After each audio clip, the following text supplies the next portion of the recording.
Good evening, everyone. Just checking to make sure I can be heard. For folks out there, is it okay? Are you able to hear adequately? Okay. And then make it louder. What was that? Okay, how's this? And I'll try to pay attention as we're going to make sure you can be heard. I can see a thumbs up at the end. That's perfect. Okay, we'll get going. Welcome, everyone. I'm gonna call us back to order, and it is 6:01. I'm going to start with our land acknowledgement. So the town of Smithers acknowledges the Gidim Den clan and the Wet'suwet'en people on whose unceded traditional territory we are grateful to live, work, and play upon. The public is notified that this meeting is being recorded and webcast. Council, you have an agenda with a supplemental. A motion to approve, please. Councillor Ray, Councillor Buikema, all in favor? Any opposed? And that's carried.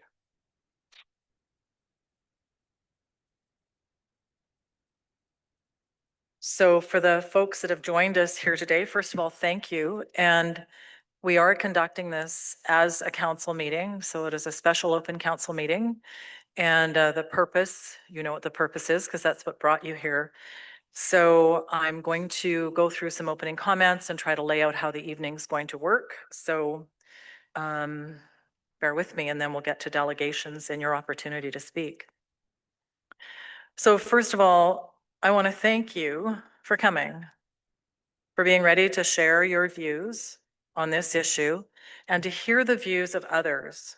By being here, you're letting us all know that you care about the community and that you want to be actively involved. That active citizenship is what makes this a strong community. I'm going to take a few minutes to let you know how the evening is going to roll, and I just have a few comments as well. And then afterward, we're going to move to two delegations.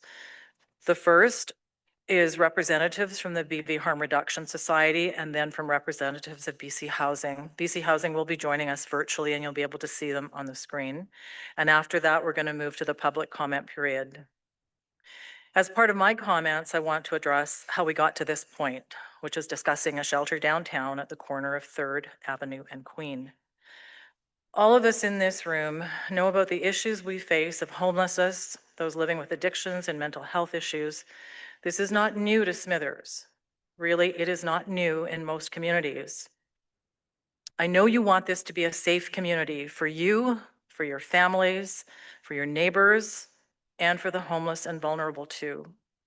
Town Council for several years has been seeking better supports for those in need of housing, healthcare, and mental health care, what has come to be known as complex care. And I say this with deep respect for the people who are providing that care now. As recently as the Union of BC Municipalities convention in September, we raised the issue of the need for emergency winter shelter to keep people out of the cold.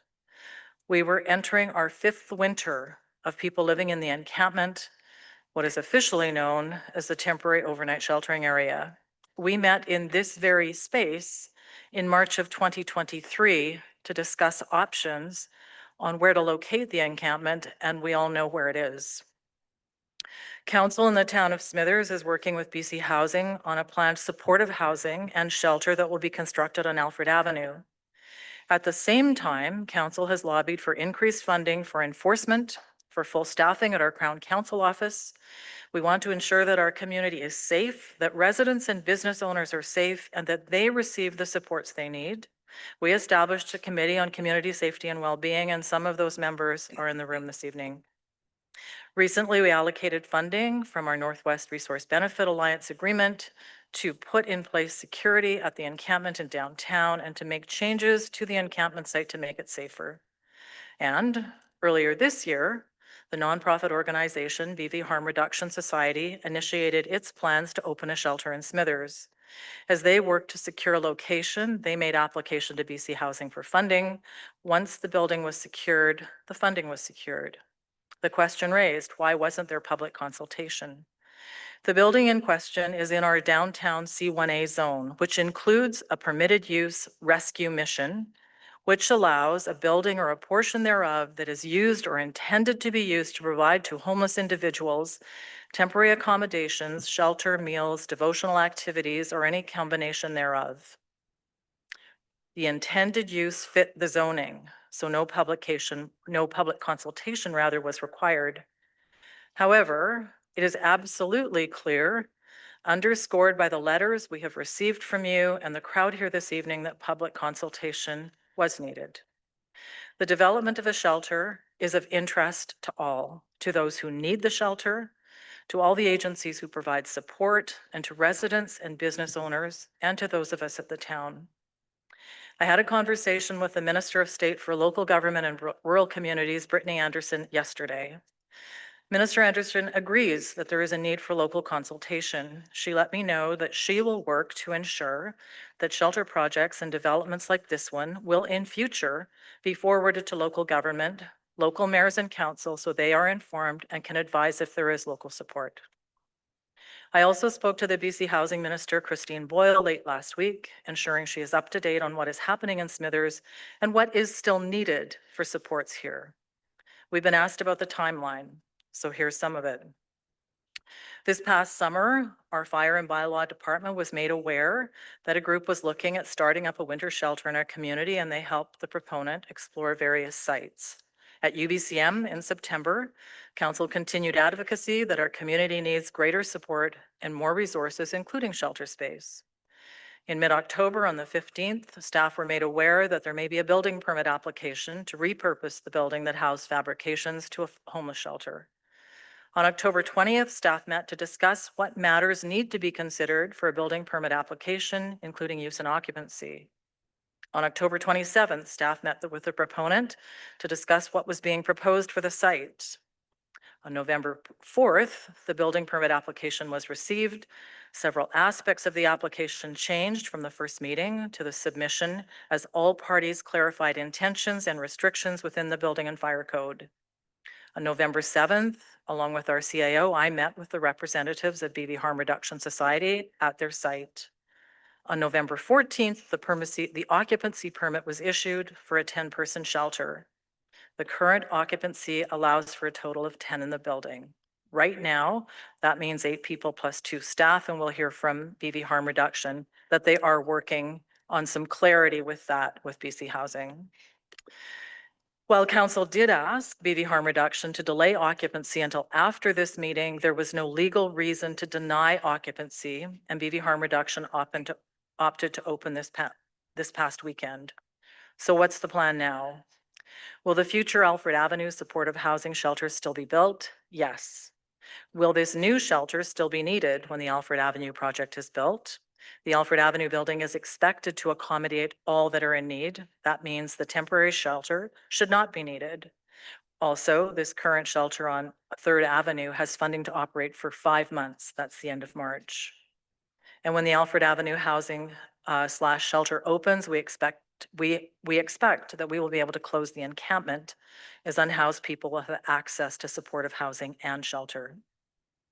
Okay, we're going to move on to the delegations, and I thank them very much for attending this evening. Our purpose is to ensure that everyone has access to clear, accurate information directly from BC Housing and the Bulkley Valley Harm Reduction Society and from us, and that the voices of the community and neighbors are heard. So again, I invite you to listen and see if the questions you have are answered, and you will have time to share your perspectives with us later. Our first delegation are the representatives from the BV Harm Reduction Society. I invite you, where's Mr. Schroeder? Yes, okay, to speak and introduce yourself. And we have about, as you know, we have about 15 minutes. And how is that going to happen?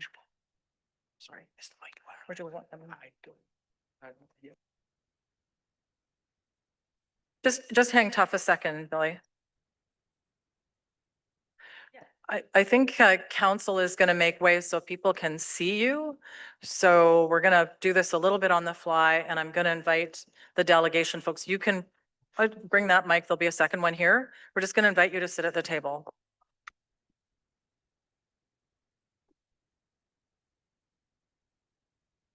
Okay, before they start, Steve, I'm hearing there's a terrible echo. Can you just point to where it is?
Okay, I'm just gonna test this. How is it in your corner? That's better? Okay, thanks, Steve. Okay, I'm gonna turn my mic off and we'll turn it over to you.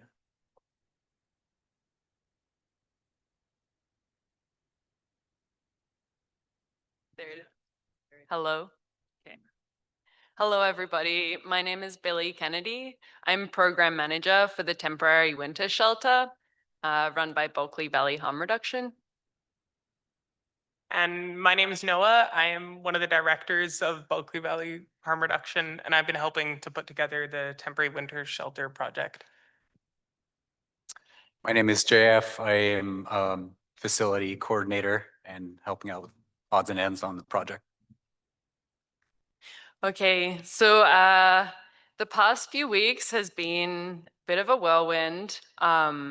We have been receiving a lot of questions about who we are and what this project is. So I wanted to share a little bit of context and background about who the Bulkley Valley Harm Reduction is, how we started, and what this project that is currently operating is. So we are a new organization. We came together formally. We formally incorporated last year in November. We're community members and citizens of the Bulkley Valley who care deeply about the community and love this area. We got to know each other through doing support for folks who are unhoused in our community. Some members of our society were working professionally in outreach and harm reduction or social services.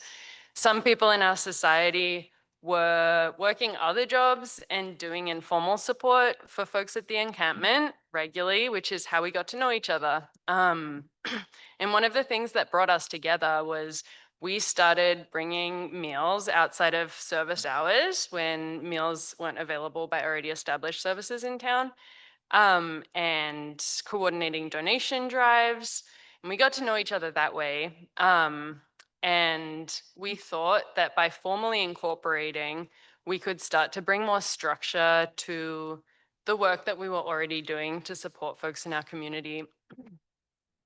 So we came together as a society and incorporated and really were looking to collaborate on shared values and help to fill in the gaps. There are so many incredible organizations doing work in our community.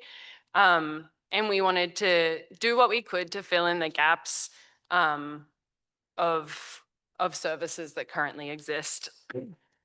So after we incorporated, we began doing outreach support last winter to folks at the encampment, and we're organizing meals and donation drives and getting people's feedback on what their needs were and how we could support.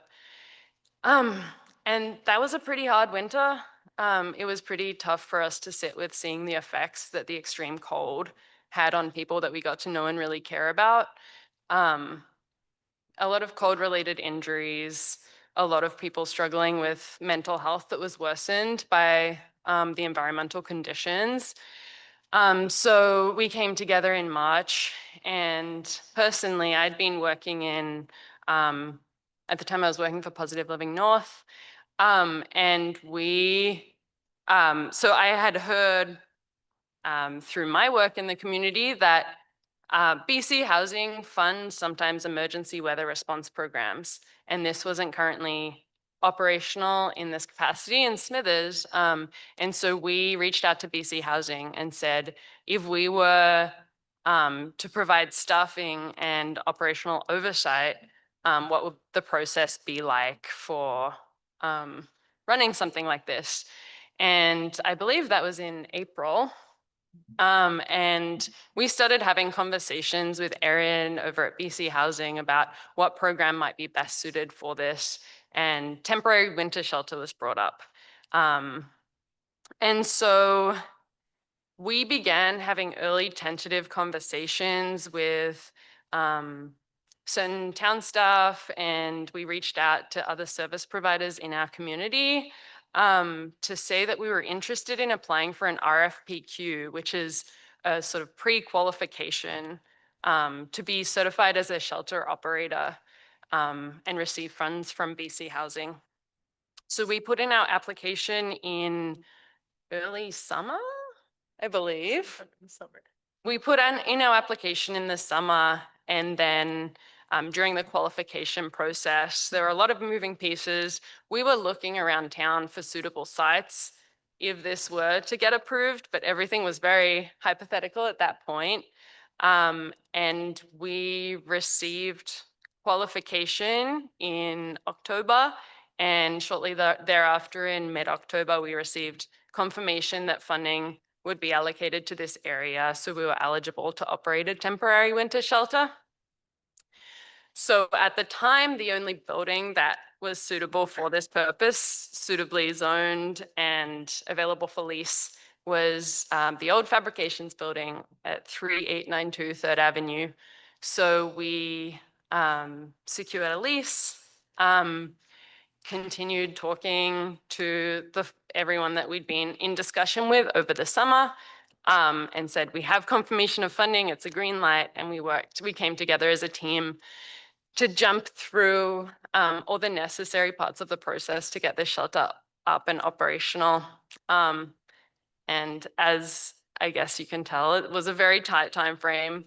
And so understanding all the moving parts that have been in the air, and a lot of the concerns and thoughts that people in the community have brought up to us has really helped us to solidify our model and be really thorough with our planning process. And we finally opened our doors yesterday. And within 3 hours after opening our doors, our capacity was filled. And what was surprising was a lot of the folks who came to our doors were folks who are part of what's called the hidden homeless population. So people who often are missed in classic like reporting of homelessness numbers, people who were living in vehicles or camping alone, not at the encampment. So we've been pretty overwhelmed with the need that's out there right now, and we're doing what we can to provide beds and food and support and referral to other services. And everything has been running really smoothly so far. And we are really excited about the potential for connecting folks to support and meeting needs this winter. We are somewhat limited in capacity. Originally, our plan had been to provide 25 beds for the community, but due to the particular building and building code, for now we are only able to provide 10 beds. 8 beds and 2 staff in the building. There's a 10-person occupancy level in the building. Yes, so that is the background from our end of things. The community feedback is really important to us, and we've been responding to everybody who's reached out. We've been really touched by a lot of the community support and donations. And we've been really appreciating the concerns and feedback that we've gotten from other people in the community. And we're doing our best to mitigate all concerns directly and have constructive conversations around that. Thank you.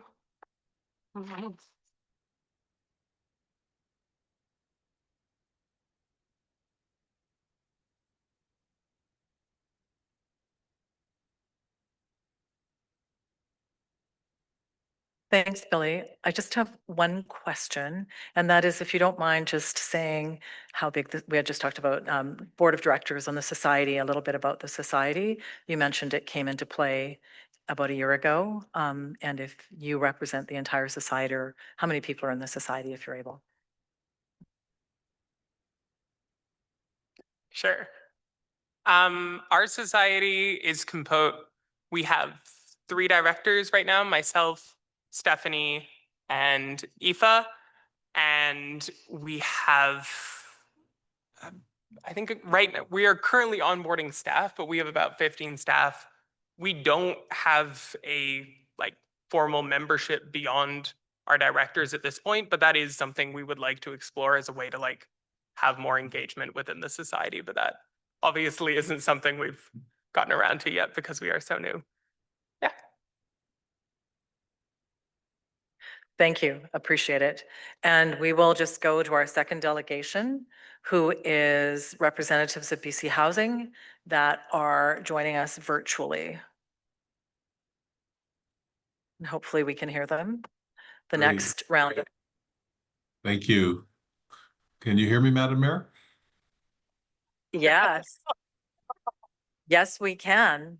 We're All right. adjusting the volume right now.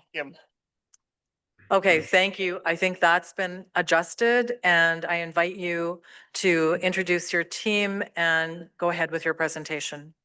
Great. Thank you very much for the opportunity to present to you this evening. I very much appreciate that. And so there's 3 of us from our BC Housing team tonight to present. First of all, there is myself. I am Terry Waterhouse. I'm the regional director for BC Housing in the northern region.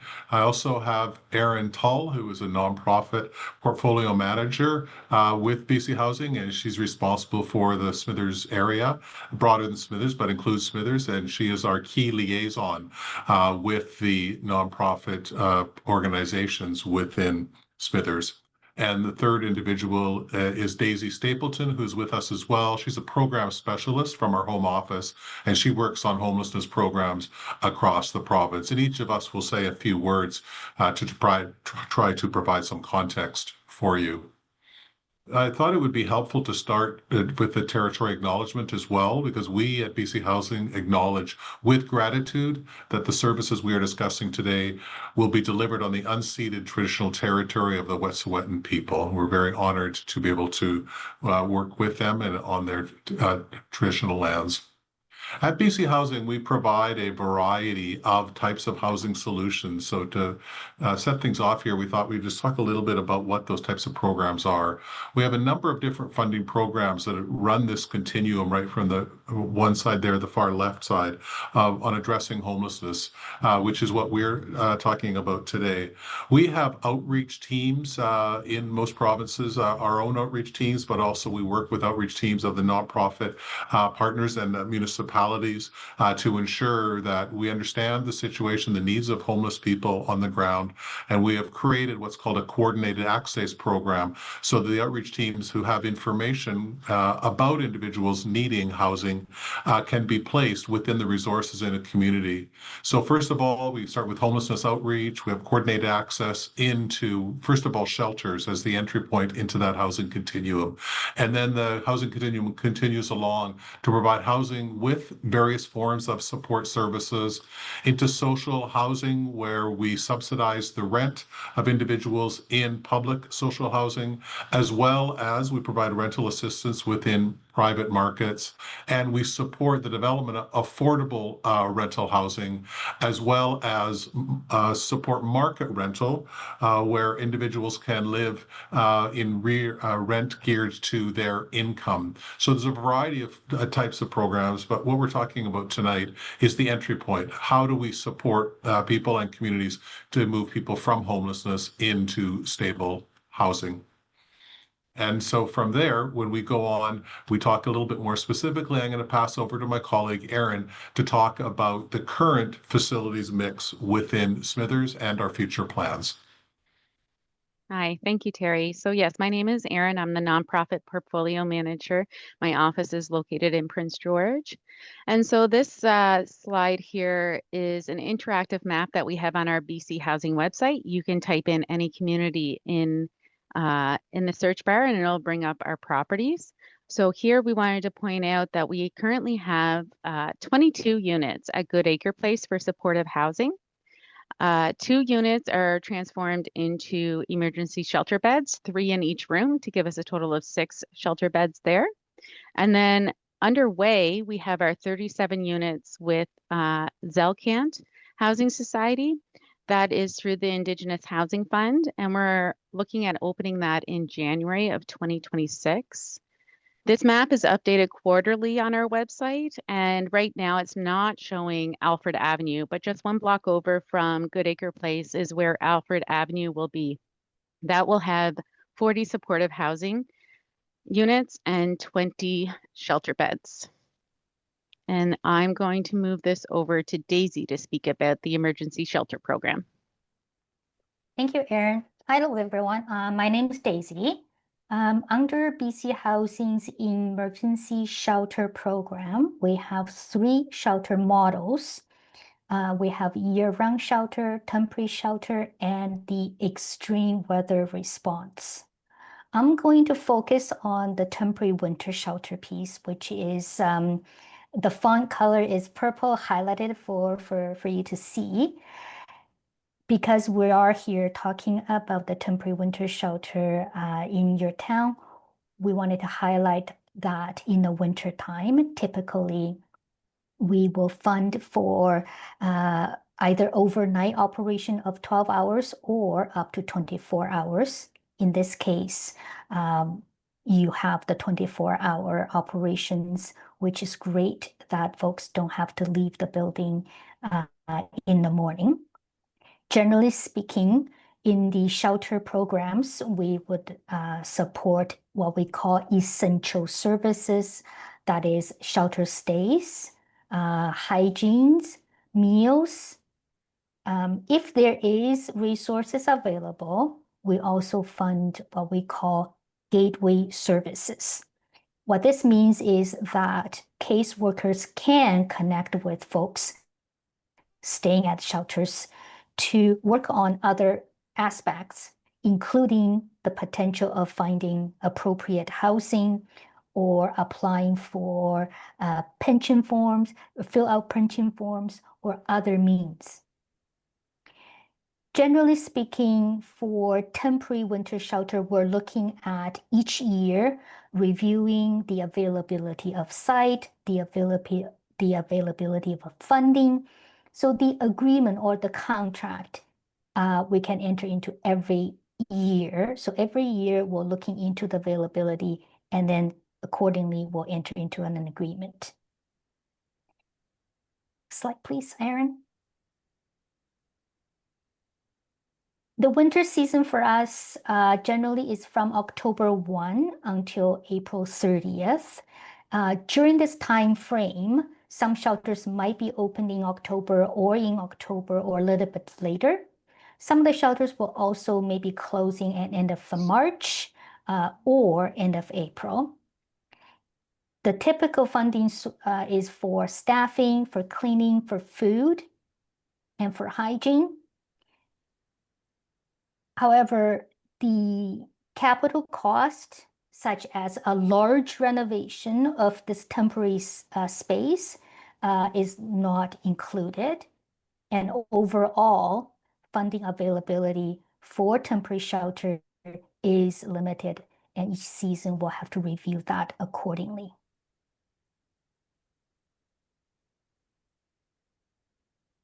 in terms of timeline, like to share that, we always encouraging our nonprofit partners to discuss potentials with BC Housing as soon as possible.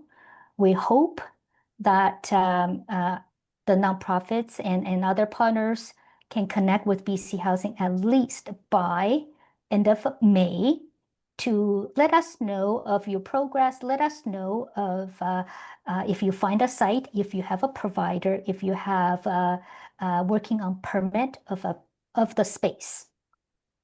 This will help BC Housing internal teams to prepare documents, reports in order for our senior leadership to make decisions on viable sites. And of course, during the winter time, from October to end of April, shelters open at different times, depending on a number of operational factors.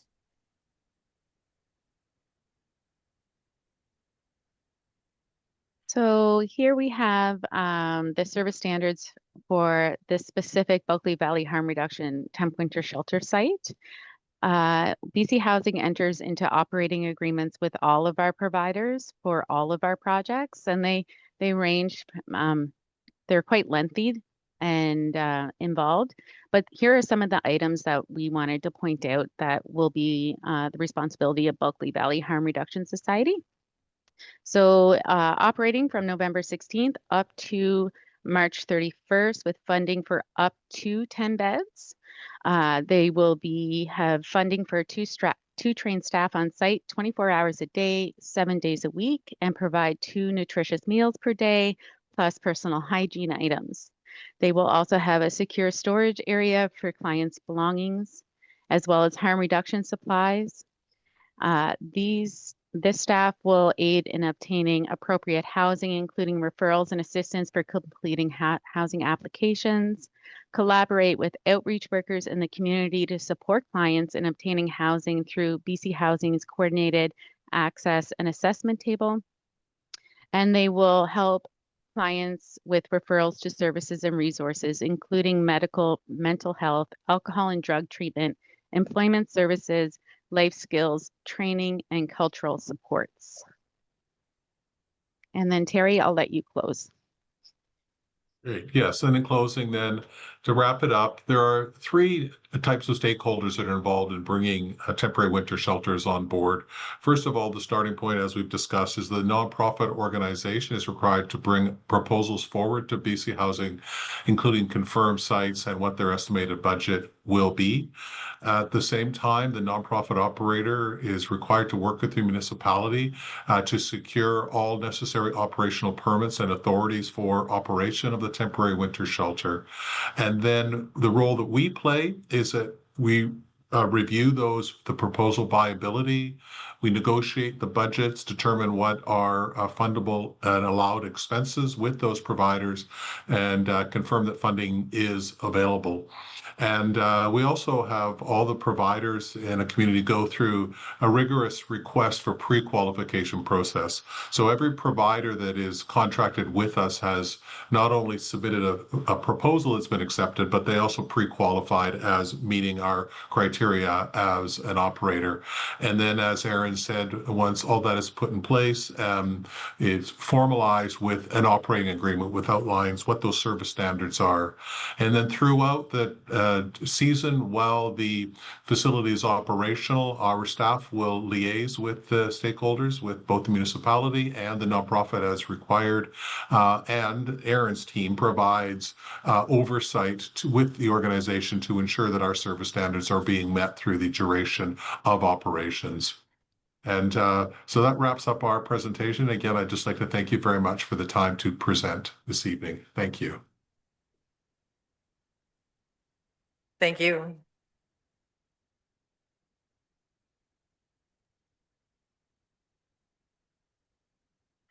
Thank you, Terry and Aaron and Daisy. Appreciate you joining us here this evening. So we are going to move to the part of the evening that most of you, I think, are interested in, which is the public comment period. So just as a reminder, this meeting is for information. Council won't be making any decisions this night. This evening, there are no decisions for us to vote on. You've heard from the delegations, so now it's going to be our turn to listen to you. And before we begin, just some things to think about. First of all, this is a space for respectful dialogue. I invite you to assume the best of those with views different than yours. Allow others to speak without interruption. All of us in this room are neighbors with good intentions, so let's just show each other grace. If we can't have respectful discourse, I do reserve the right as chair to halt the meeting. Our intention is that we will listen to each other, to understand, and to continue working together. At this point, I'm going to ask Mr. Schroeder to look at the speakers list and just to invite people how they're going to be able to participate. Mr. Schroeder. Thank you very much, Mayor Atchell. So briefly to go over the rules of this evening's public comment period, each speaker will be allotted 3 minutes. We will have the timer up on the screen so that you're able to see it. If technology does end up failing us, I will be using this yellow and this red card. Yellow means that you have 1 minute left on your time. The red card means that you're at the end of your time. If you do get to the end of your time and you still have things to say, please try to conclude your remarks as quickly as possible. We will give you a couple of seconds of leeway. I will note that staff have created a speakers list. Many of you were asked when you first arrived this evening if you were interested in participating. If you do wish to participate and you just haven't registered yourself, please go speak with staff at the back of the building and they will be able to give you a hand, get you on that list, and then we will get you up to the microphone in a few moments here. In terms of calling speakers, I will call this first speaker to the mic and then identify the next speaker so that they can get themselves prepared. And for this evening, our first speaker will be Mr. Kevin Tyler, and our second speaker will be Lee Cornu. Kevin, if you could please approach the mic. Thank you. Good evening. Can everybody hear me? Okay. I'm representing Smithers Community Services Association, SCSA. I'm the chair of the board of our local nonprofit, SCSA. SCSA provides multiple services in our community, including running Good Acre Place, the transit, assisted living for seniors. Good Acre Place is our biggest line of operation and our most challenging line of operation. And we already, as Aaron Tooley mentioned, do provide shelter services there. We have 6 beds dedicated in that building. As our current contract with Good Acre Place, we are the service provider that BC Housing owns the building, does not include providing emergency shelter services, but we have been doing that and we've been communicating with BC Housing about that funding gap. Last winter, basically 170 person days were served at Good Acre Place with people coming in for the winter shelters in those two dedicated rooms, one for men, one for women, 3 beds each. So we're already doing some of that. We've got some process gaps here with this and why we've ended up with this special committee meeting. For us, as a major nonprofit that has been engaged with town staff and with BC Housing to learn about a new society providing a service just through Facebook recently is a little bit, there's a process gap there. So our main concern is that we're already providing some of the service. We have bid on providing future service with what Aaron mentioned about the new BC Housing proposal on Alfred Street with the shelter there. We're the only local NGO that has actually bid on operating that. We haven't signed a contract yet. But in the end, basically, if this contract goes through, Bulkley Valley Harm Reduction Society gets the contract with BC Housing and runs it, the town approves it and everything. SCSA is willing to work with any other nonprofit to make it work. for the better of our community. But the main thing that I want to present from SCSA's perspective is that we have a process problem here that needs to be addressed by the town has to be more involved, to be quite frank, in helping work with the nonprofits so we don't have duplication of applications, possible duplication of services, inefficiencies, and maybe the actual people who are supposed to receive the services falling through the cracks. Thank you.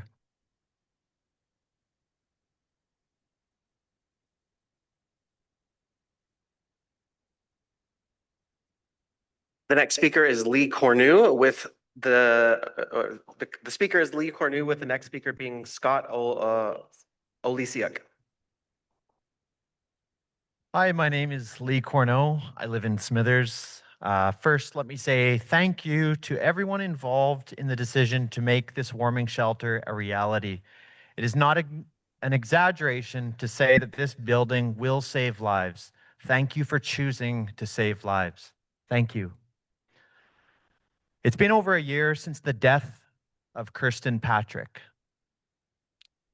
Many of you may not know that name, but you may have witnessed Kirsten speak at a meeting held in this very room several years ago. I was there. I will never forget watching Kirsten walk up to this mic. And I will never forget hearing Kirsten beg for her right to exist, begging for a place in this town. I wonder if a warming shelter would have made the difference for her. I wonder who will be alive next year because this shelter exists. The last time I saw Kirsten alive was in this room, but it wasn't during that meeting. It was at a soup kitchen held each Sunday.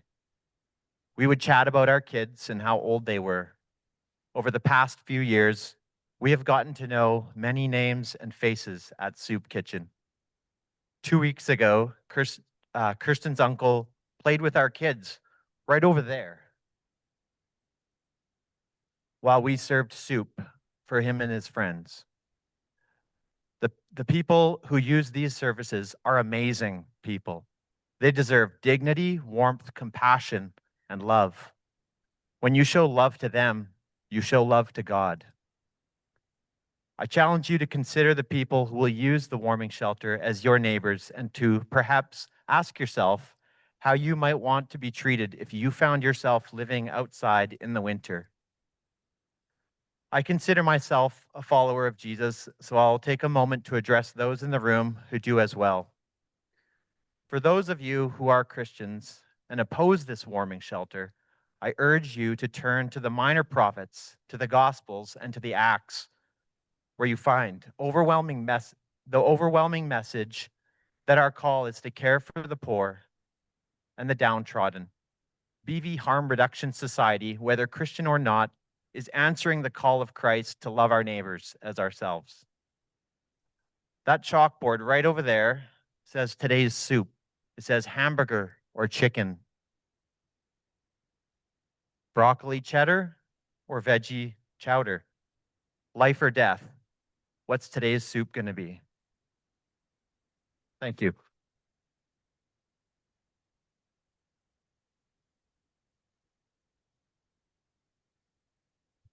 The current speaker is Scott Olesiuk, and the next speaker will be Deb Wellwood.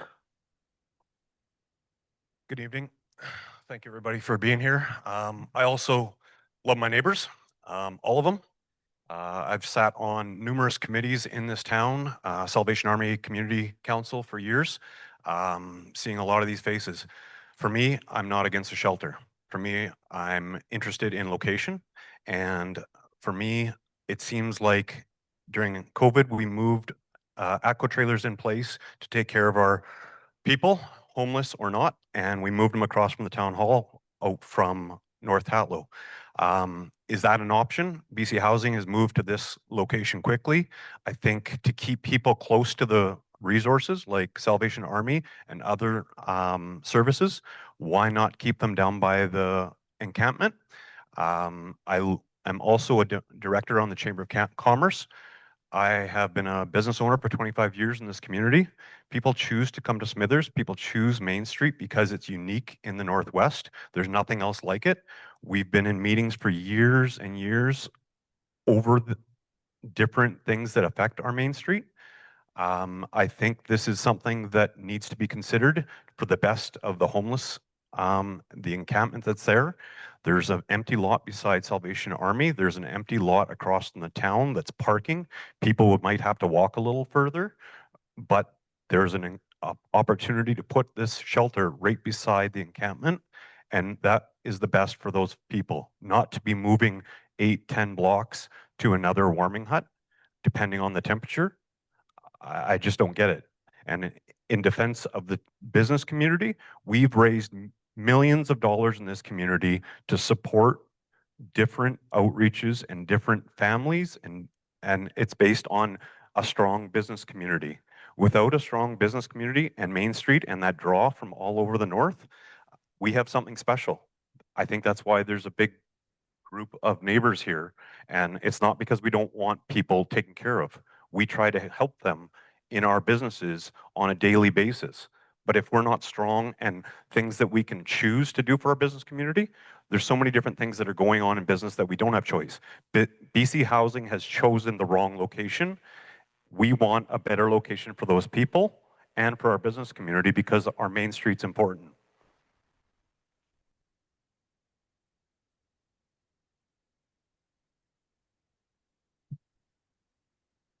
It's Deb Wellwood up next, with the next speaker being Ken Alton. Hello, everyone. I haven't had a chance to prepare. I've been away for a while, but I have been involved in this issue for the last 2 years. And sometimes I look at what's happening and I wonder about my community. But I will say I've been following it for the whole time that I've lived here, actually, the challenge of homelessness and unhoused. I own a property in Smithers. I had an office in the downtown core. I live beside anywhere between 2 to 6 unhoused people. Some of them are no longer alive. I believe they would have had a longer lifehood if they had better access to the resources that they need. I bought people dinners, and a result of watching it go on somewhere in the middle of COVID, I decided to go home and write a Facebook post about starting a community group to cook a hot meal, hot supper a week to get down to the encampment in the winter time. And I was blown away by the community that I have connections to who stepped up to help. People donated money, people came to cook. We did it for 2 years. I delivered food to the encampment anywhere between 40 and 50 times over the last 2 winters. There's anywhere from 18 to 25 people there. More people last year than the year before. It's humbling and it's hard to watch. I did this with the people that I was working with all of you or representatives of you, of the town and other organizations and people in the encampment to make sure that I wasn't making organizations' lives more difficult or people's lives more difficult in the encampment. It's a complex challenge. I've spent my entire career working with what are known as wicked problems. There won't be any easy solutions. But I want to say that I see you for the effort that you've put in. It's enormous. There's a lot of creativity, a lot of courage, a lot of wayfinding, a lot of bracing of uncertainty. And I wrote a letter. I give a few more ideas of things that I think might help. And I just wanted to say to you, I so appreciate you for doing what you've done. Every single organization that I've talked to that are helping these people have said the one thing that is desperately missing and is a matter of life and death is an emergency shelter. And I tried to gather the energy and the courage and the people to do that. And I so respect you for doing that. Is it perfect? Maybe not, maybe no. But let's keep the conversation going. And it's the untapped power of community that I believe will really help this create a virtuous cascade of trust.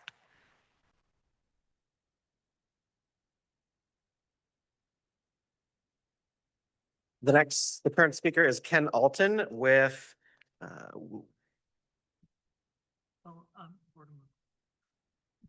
Voda Mukul. Up next. I'm glad I've got an easy name. Because you got Alton right. I've been a smithereen, well, maybe, I'm not sure how long it takes you to become one, but since 1980. And I have a great deal of respect for Smithers business community and the entire community. I would never put myself on the line enough to risk owning a small business in a small town. I traveled away cutting down trees for 30 years and told everyone this was the nicest small town in BC without an ocean. And I believe that.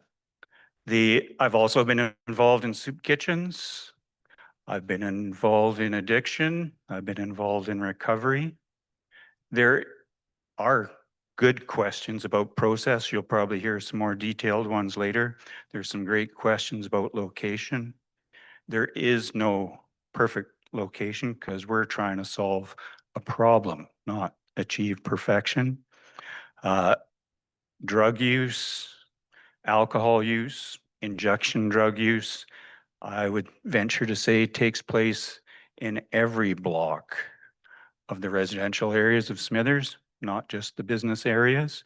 So I don't, much as I respect what I've heard, winter is here and it's time to do something. Thank you.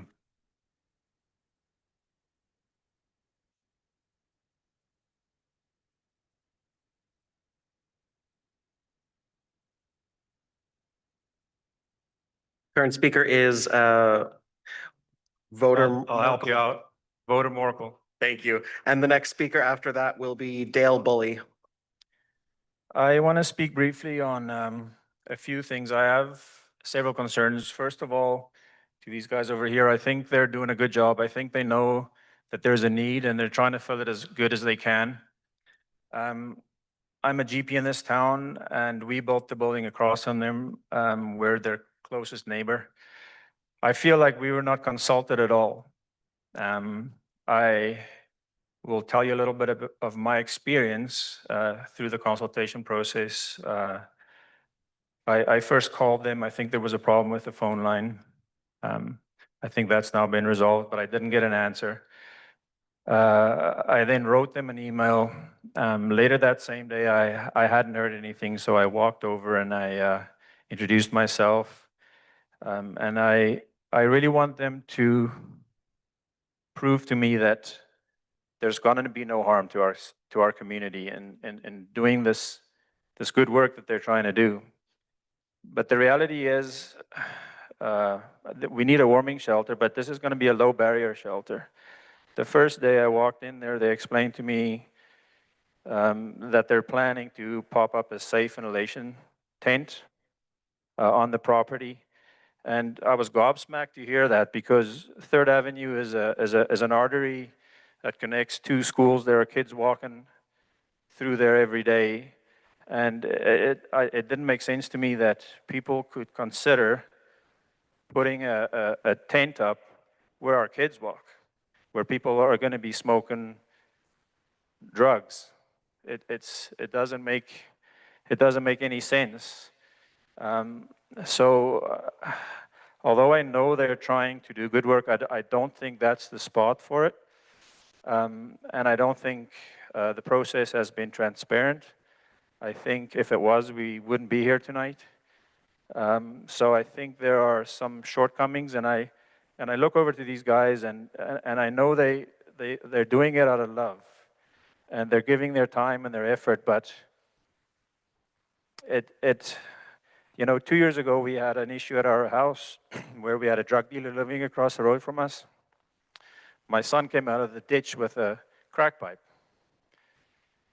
That's the reality. That's what's happening.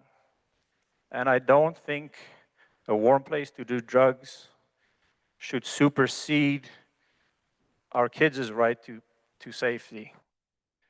This is my concern. And I knew Kirsten Patrick as well. She was an amazing woman. I loved her. And it's sad to see that, but I think there's a right way of doing this and a wrong way. And I don't think the process has been good. And I don't think the transparency has been good.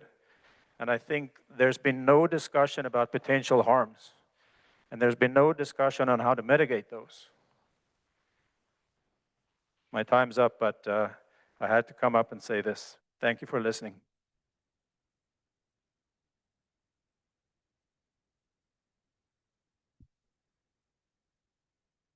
The current speaker is Dale Bully, with the next speaker being Blair Wind.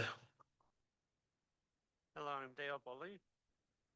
For 28 years, I've worked at street level in Smithers, and I'm really proud.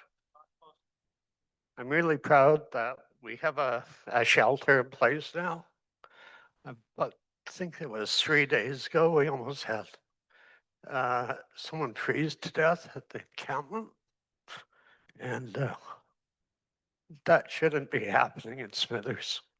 In all my years here, 30-some years I've lived here, Smithers has always been a community where you look out for each other. I really wish we could get back to that. Thank you.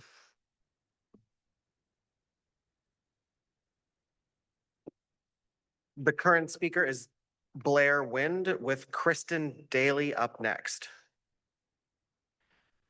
My name is Blair Wind. I reside at 1011 Columbia Street, which is the corner of Columbia and Railway, and I'm an immediate neighbor to just down the alley to Goodacre Place, the Alfred Avenue Prospect, and the Tent City. I've attended every hearing for all of those ones in the past, and Mayor Attrell summed it up quite well. You know, the difference between this hearing and the other one, this one is after the fact, not ahead of it for public. And the reasons I found online were explained, you know, there's no zoning requirement required. It's within that, but BC Housing is involved, Town of Smithers is involved. And I'd just like to say with the first project, the Goodacre Place, to the surprise of many, I came out in support of it. And a lot of people were taken aback by that. But I'd said for years that we required a facility in this town. And I thought that I would be a hypocrite if I was a NIMBY and said, just because they're putting it in my backyard, now I'm against it. But at that hearing, I did raise 3 concerns, and I warned of repercussions which were to come, which would be open drug and alcohol use, an increase in crime, and lower values in the far end of Main Street in my area. I attended the meeting for the Alfred Avenue one, and as Councillor Buckel remember, I came out in grudging support of it. And grudging support means that even if you don't support it, you better come in and say your 2 cents while you have the chance. And I brought up the point that the 3 warnings that I did about Goodacre Place and the other had come to fruition.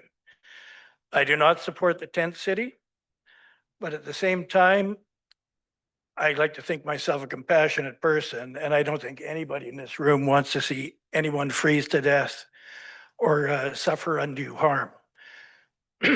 Right now, because of the way it's come about, I think there's been a bit of a knee-jerk reaction. And I'd like to say that I don't think that there's a single person in this room, including myself or any other group, who's going to solve this problem because of its complex and convoluted nature.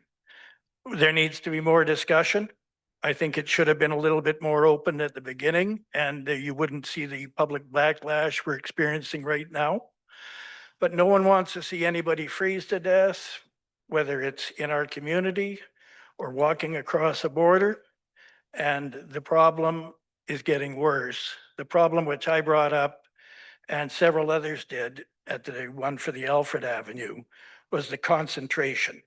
And some refer to it as creating a ghetto area in the far end of Main Street. There's no arguing that there's been an impact on the businesses in that area and on the residents.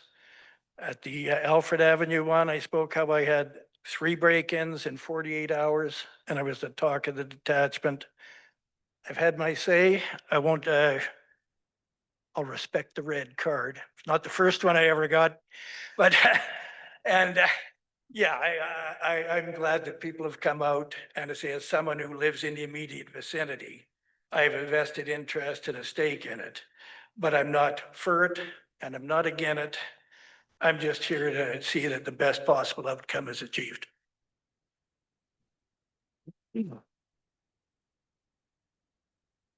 Kristen Daly is up with Matt Dykstra on as this next speaker. Hi there, my name is Kristen Daly. I live at 3934 10th Avenue with my partner and our 2 young children. Both of my kids go to Muheim Elementary on 3rd Avenue, and I'm a patient at the new Valley Health Center in the new location directly beside the old Fabrications building. My family and I regularly commute directly alongside this route every day.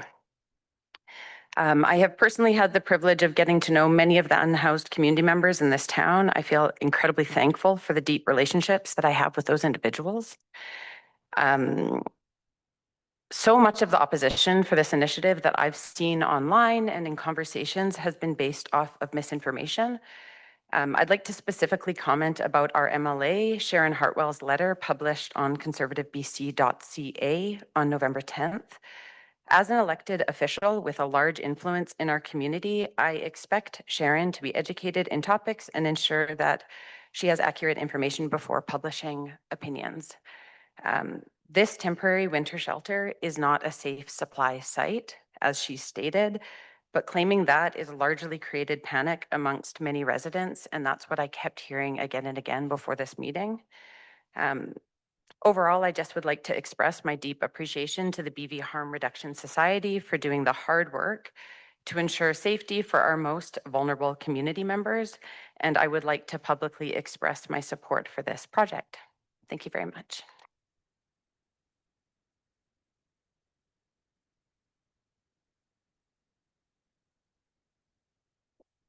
The next speaker is Matt Dykstra with Shane Dublin, I believe, on deck.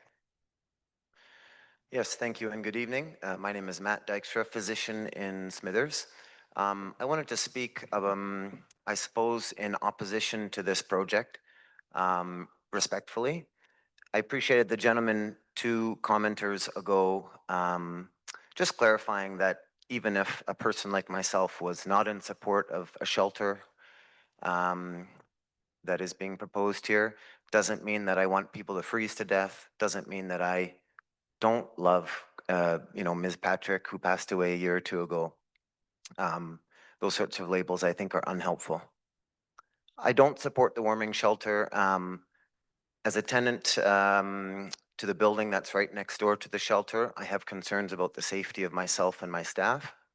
Our entrance for our staff comes in off that kind of side alleyway that directly faces the proposed shelter.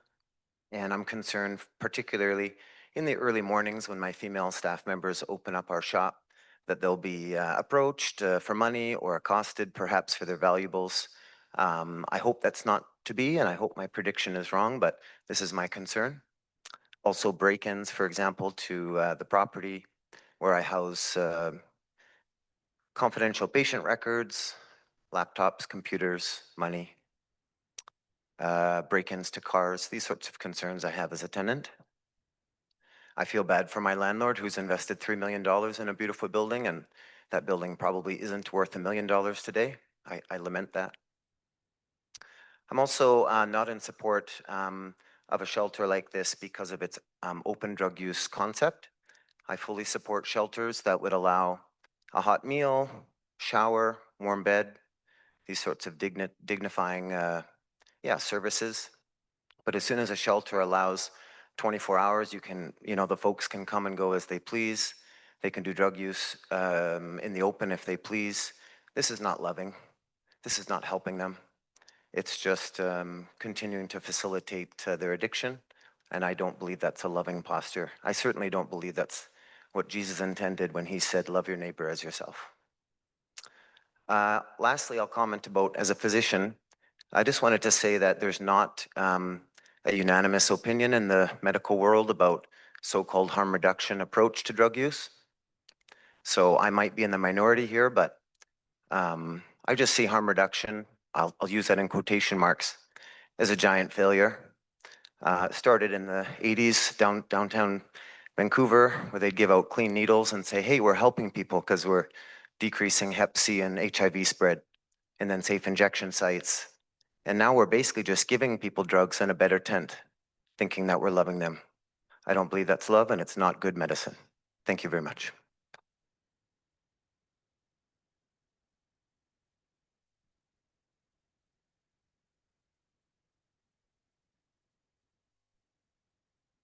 The speaker is Shane. Shane Beaubien. Thank you. With the speaker after that being Edward Quinlan. Hello. I was born and raised in this town. I've had experience with addiction in the past. And what I see here, I don't think is positive. What I've seen in the community with our tent city, I don't think is positive. There's been an influx of violent crime, drug use, drug crime, theft, burglary. The enabling behavior we are doing is not helping the situation. There needs to be more security. There needs to be more personal accountability to the people using these facilities to use them just for help, as in hygiene, warm place to be, food, nothing else.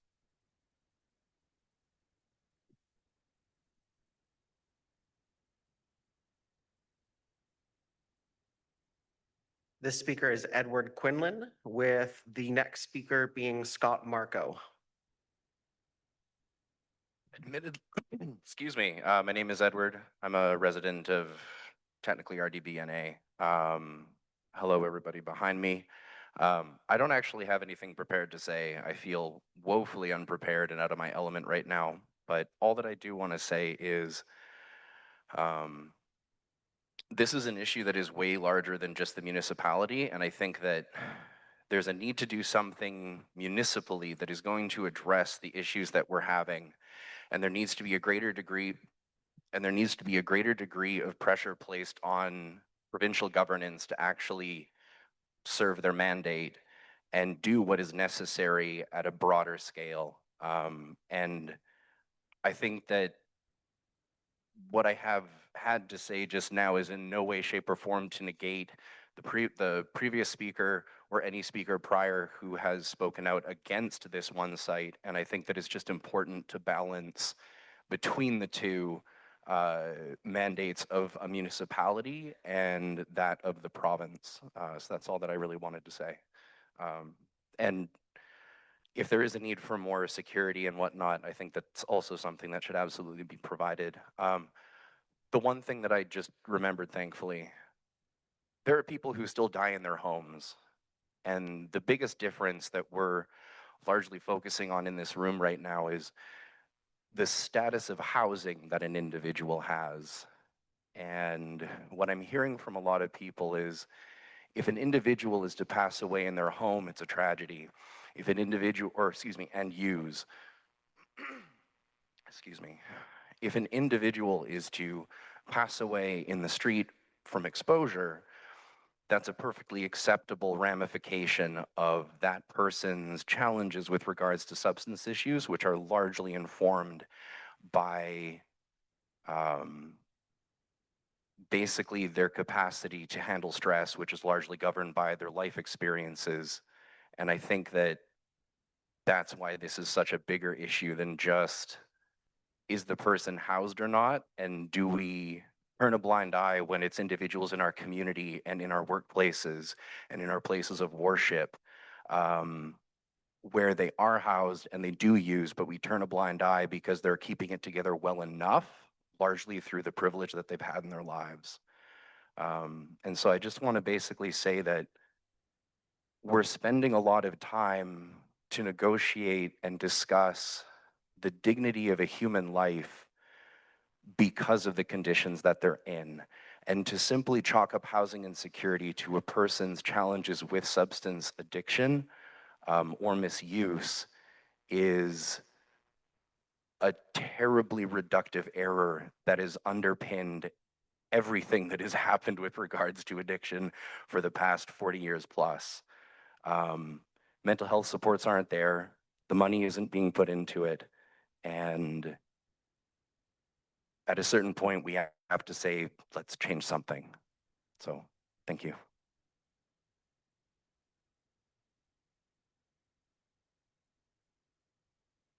The current speaker is Scott Marco with Jody Puedo. Sorry. Prado as the next speaker. Hello. My name's Scott Marco. I live at 1201 Queen Street, about a block away from the temporary shelter, I guess you call it. I'm more going to talk about the town's role in this and the policy about it, so it might be a bit boring for some people. This is specifically for the town employees here. Once again, here we are, a large response from the public and another emergency meeting. I would have thought that the town and BC Housing would have learned after the Capri Hotel adventure that the citizens of Smithers expect more than the cookie cutter approach to these issues. But I guess I expected too much. I thought your takeaway from that would have been to improve the communication and bring forward a comprehensive plan. Instead, we have been treated to lies and obfuscation. We have been railroaded to the point of this useless meeting for an already approved project. So much for the engaging the neighborhood. I was in the town office on Friday talking with the CIO, Michael, and on the phone with the mayor, trying to get the permit approval delayed until after this meeting. Unfortunately, I was not aware that the permit had already been issued. Nobody told me, so I was basically wasting my time. The last 2 weeks, I've had numerous discussions with town officials, and I was told repeatedly that this came out of nowhere, that the town was blindsided, and that there was nothing the town could do to delay or stop the project. But after looking into this a little further, I realized that not only was the town aware, the mayor had been actually pursuing this since 2022 and before. So as early as 2022 or before, which when the town moved the encampment to the downtown area, they were aware of the loophole in the Variance Act that was before mentioned. They knew and did nothing at that time. Basically the rescue mission part of the variance. So here we are, no input, no vote, permit approved, emergency meeting that means nothing. Didn't the town think that it would have been a good idea to put a firewall around the zoning usage so that when this came up again, the community would have a say? I mean, I think that would have been appropriate at that time to do that. And it should be an option moving forward for the town. I would think so, but I am starting to question the priorities of the administration and of our town. I would think that the town would be aware that the businesses, investors, and residents of downtown are an integral part of the pride and a foundational building block of the community. Many downtown businesses depend on safe, clean streets to attract customers into town and ultimately into their store. And as we enter the holiday season, the timing for this and for downtown merchants is horrible, absolutely horrible. The implications could be painful for these merchants if things go wrong. I feel the town has been negligent in protecting the taxpayers of the community and has deemed it okay to offer up some of them as collateral damage. The town has left us at the mercy of BC Housing and their bad ideas. I urge the town to move quickly to close the loophole before any more damage is done to downtown and to put the power back into the hands of the people in the community so we can vote on these things and debate them before we get to this point. Thank you.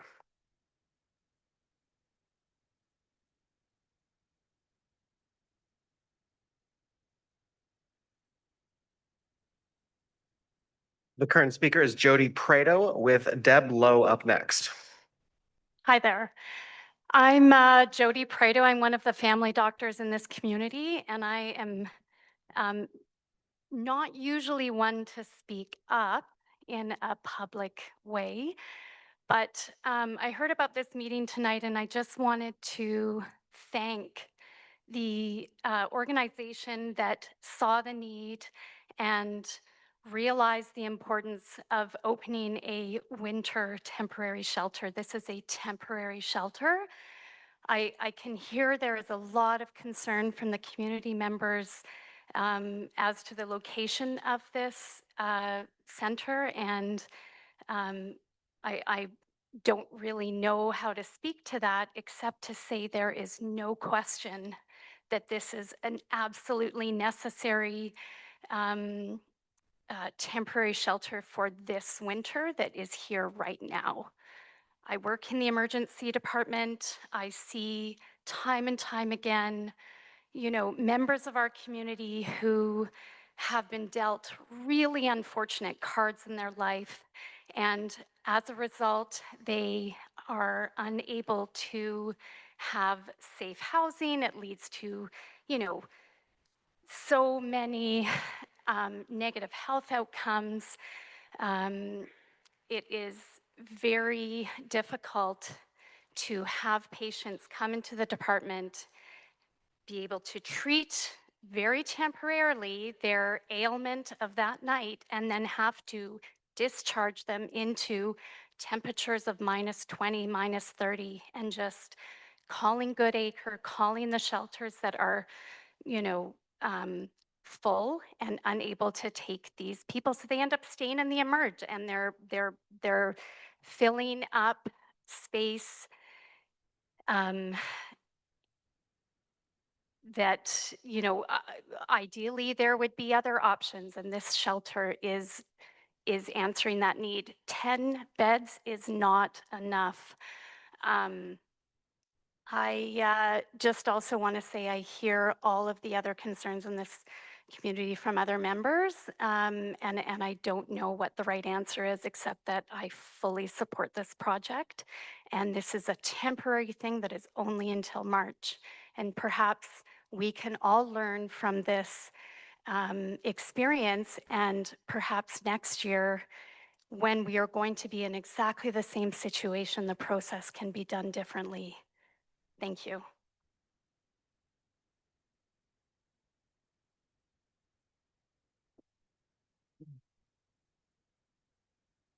The next speaker is Deb Lowe with Katie Zakowski up next.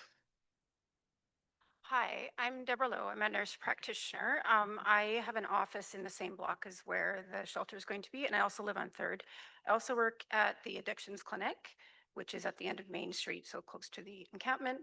And I just wanted to echo what I've heard here. I've seen people, I have a patient that had, you know, 2nd-degree burns all over his body from something lighting up his tent, and he still can't use his fingers because they're burnt. Have patients that have lost their toes and fingers. And, you know, we've talked a lot about the addictions part. People can't get free of their addiction if they don't have a home. If you're going back to your tent and I've given you your methadone and you've had your whatever, you know, people take drugs for all sorts of reasons, because they're cold, because they don't want to fall asleep, because someone's going to steal their stuff. If you don't have a home, you're not going to get over your addiction. So I know it's temporary, it's a shelter, it's not ideal. But I'm just very pleased that it's here, and I really think it will save lives. And I hear other, you know, I'm not a business owner in the block. I understand these are really difficult things to sort out, and I don't have the answers, but I'm very much in support of this organization. Thank you.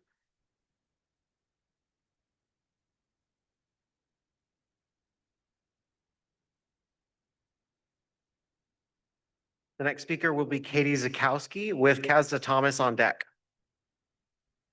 Yeah, I did not really want to say something because once I get going, I can't stop. And so I will limit myself. But I do want to start by saying I am new to Smithers. I moved from Prince George just a couple months ago. I'm a registered nurse. I work, I have my certified practice. I support clients with addiction. I also support clients with substance use, clients from all walks of life, but I do work at the addictions clinic down at the end of Main Street across from the Salvation Army.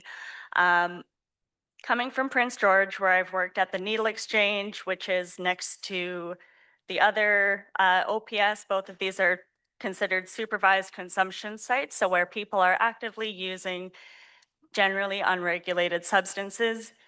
Never once have I gone up, and I have been the first one to arrive many times and the last to leave many times. Never once have I thought that I'm going to get accosted, harassed, asked for money as if that's, anyway. I've worried that I will find someone dead outside from the elements, from an overdose, from whatever, because there was nothing operating up and running at that time. And that was in Prince George, a bigger city. In Smithers, I cannot believe that there isn't any sort of, with exception to Goodacre Place, more permanent shelter.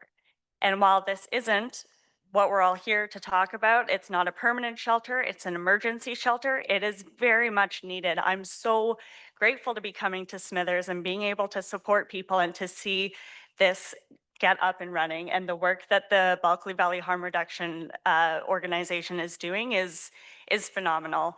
I also want to quickly address, since I work in addictions, just some misinformation about drug use, overdose prevention sites.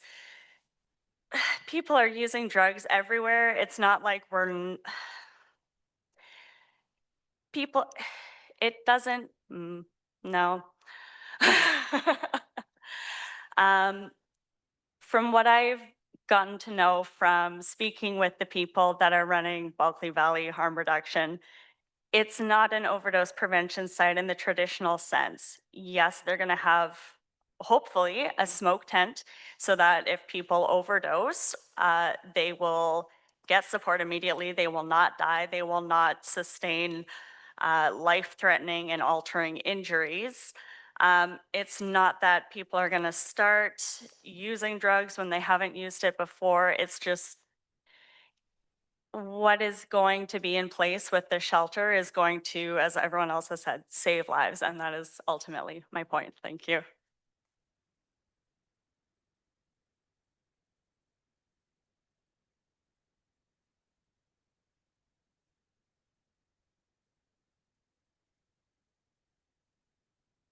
The next speaker is Kazda Thomas with Eric Haldy on deck.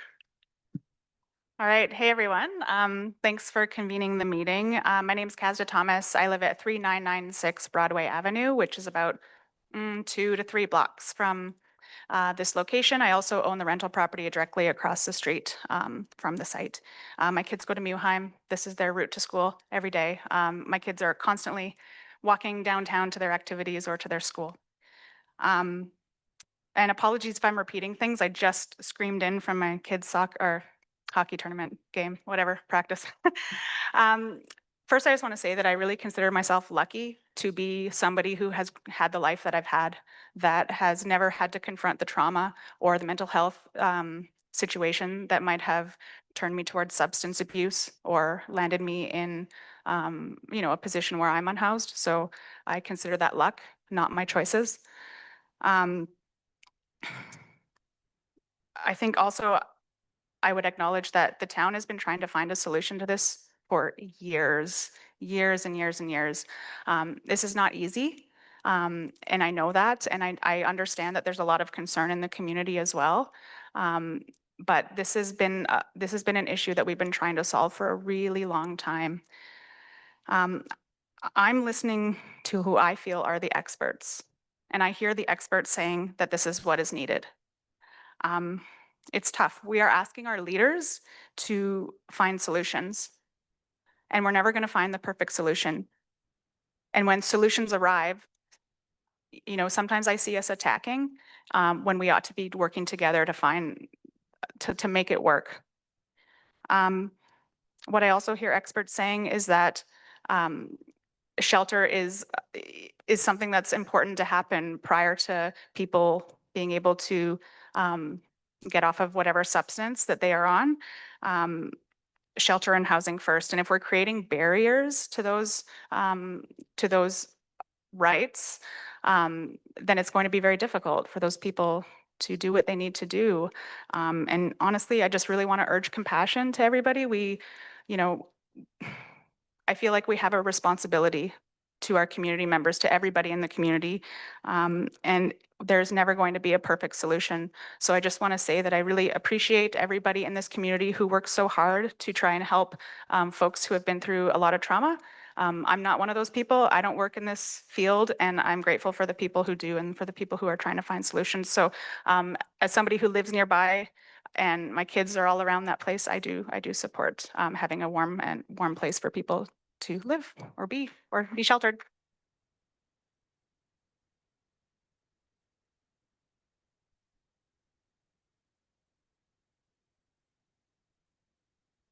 Eric Holdyke.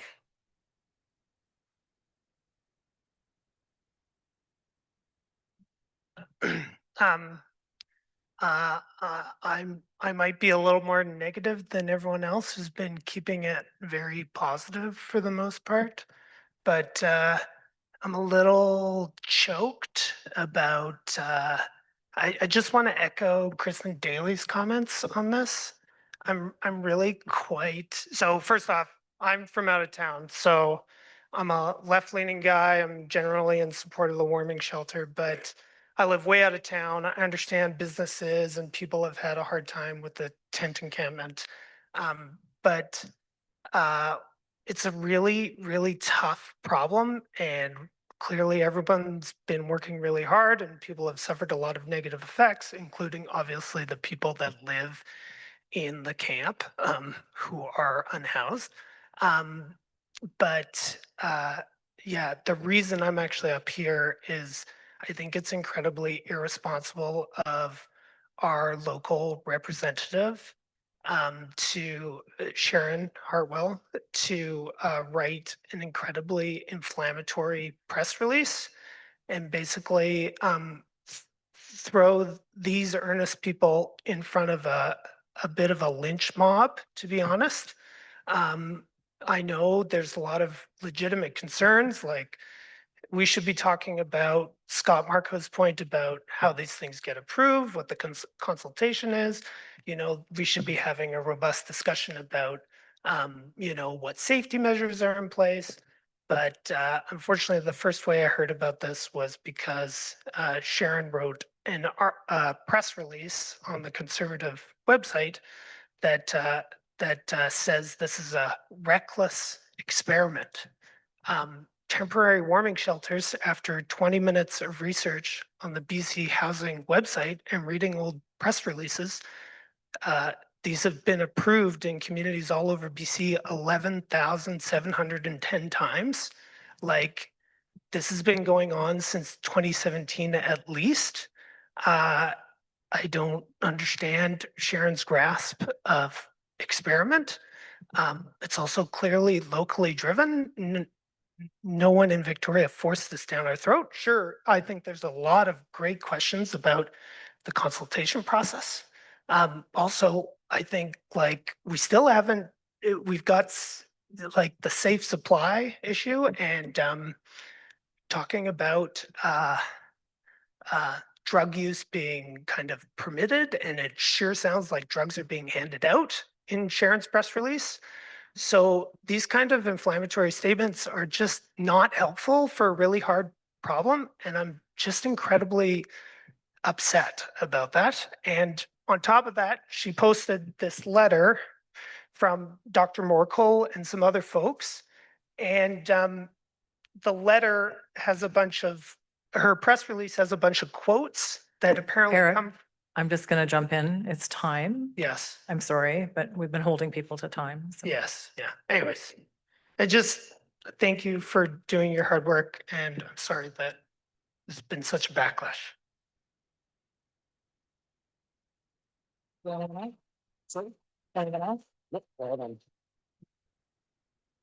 Just for the information of the folks that are here, that is the last name we have on the list. So I'm just going to hesitate for a second in case you've been waiting to add your name to the list before I move on, because sometimes that happens. Okay, I'm not seeing anyone. So couple of things. We're just going to wrap it up. I want to say, first of all, thank you to all of you for coming out and for demonstrating the good kind of citizenship that I referenced at the beginning. We can feel, or I can feel, how important this is to people, regardless of where you sit on the spectrum. And I very much appreciate the respect and the grace you gave each other, shown through nice quiet as people spoke, and then showing support as people left the microphone. So thank you for that. That is what we look for when we have public discourse, you know, creating that safe and respectful dialogue space. Just a couple of things, then we will wrap it up. I'll invite you to stay back if you wanted to have conversations among each other or with any of us. So just, I wanted to acknowledge, I'd forgotten to do it earlier, that we did have written letters received, and they are on the published agendas. If you didn't get a copy and you wanted to see them, it's always available online, and you can find our agendas through the town website, smithers.ca, and then follow the links through town council to website, or to the agendas. That's the word I'm missing. And you'll find the agenda, which includes all the letters that were received. So reiterating that we did set up this opportunity, you know, recognizing that it was frustrating for many of you. Mr. Marco talked about the fact that it's done. That is true. And yet we did feel like it was in the best interest of us and people who wanted an opportunity to speak, to have this forum so we could hear each other. So there isn't a decision at this meeting for council to make. This is an official meeting, though, and so there will be minutes produced. So council will have an opportunity to pick up threads from this conversation in meetings to come. Just wanted to recognize a couple of the things I heard, and recognizing for my fellow council members that this is just what went through my brain since I'm not consulting with them. That I heard that there's recognition in the community that something has to be done to help the people who are living hard lives, that there is, you know, some support for a shelter. I think lots of support for a shelter. I hear also that the location is a challenge, and I accept that. I don't think in our community we would have, it would be difficult to find a good location. We went through that enterprise when we were trying to find a place for the encampment. And I'm not saying that to be defensive. I know it. This is a hard thing, and it would be hard on any neighborhood where it landed. So I heard that tonight. We, the town, need to work on our process. I heard that, and I referenced it at the beginning, but we are aware of that. And I have also reached out, just repeating, to the Minister of State for Local Government and Rural Communities, attempting to address that in the future, that we have better communication. The part on how we deal with our OCP and zoning reviews, we've heard that as well. And I think that I'm probably going to leave it there. And so I'm going to say thank you again to all of you for coming, to my colleagues, to town staff. It was a bit of a thing to set up. And so to the people who put it together, and that's our town staff, some are here and some aren't, to bring together a meeting like this. And thank you to the owners of this building who made it available, and to Steve for setting it up so that people could be heard and seen. To the delegations, those from Bulkley Valley Harm Reduction Society and the representatives from BC Housing, I'll thank them as well. But especially to you, the folks that really care about community, your neighborhoods, your friends, your family, your businesses. Thank you for coming out and sharing your thoughts with us. And Don't usually get applause. Council, may I just have a motion to adjourn, please? Councillor Bucama, Councillor Patterson, all in favor? Thanks, and we are adjourned.